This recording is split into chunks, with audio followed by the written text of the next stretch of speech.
Assalamualaikum warahmatullahi wabarakatuh. Saya Lia Lestari dengan NIM 1916050106 dari kelas Persya C, Prodi Perbankan Syariah, Fakultas Ekonomi Bisnis dan Islam UIN Imam Bonjol Padang. Video ini untuk memenuhi mata kuliah pengantar manajemen ujian akhir semester saya. Saya di sini diposisikan sebagai manajer puncak sebuah lembaga keuangan syariah. Pertanyaan yang pertama, saya seorang manajer. Saya akan melakukan kebijakan yang pertama, meningkatkan mutu SDM. Sebuah bisnis yang berkembang tidak terlepas dengan persaingan yang semakin ketat.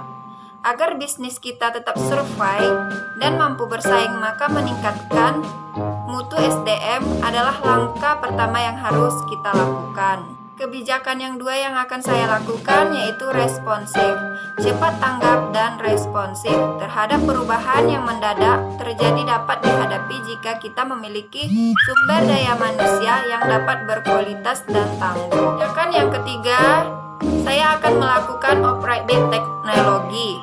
Perkembangan teknologi yang berjalan cepat tidak boleh diabaikan.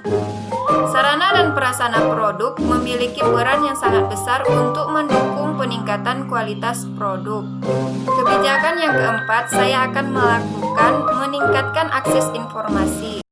Informasi merupakan hal yang sangat penting saat ini. Jika tidak ada informasi, bagaimana kita akan memberitahu kepada perusahaan lain? Jika sebelumnya hanya menggunakan televisi atau surat kabar sebagai sumber informasi, maka sekarang kita harus menggunakan internet, sosial media untuk mendapatkan informasi sebanyak mungkin.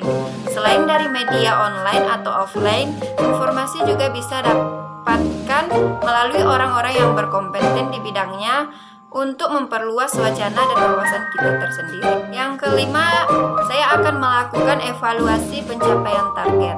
Evaluasi pada sebuah bisnis mutlak dilakukan untuk mengetahui apakah strategi yang dijalankan sudah berjalan dengan baik atau masih ada kekurangan. Melakukan evaluasi secara berkala akan menciptakan sistem dalam organisasi semakin baik.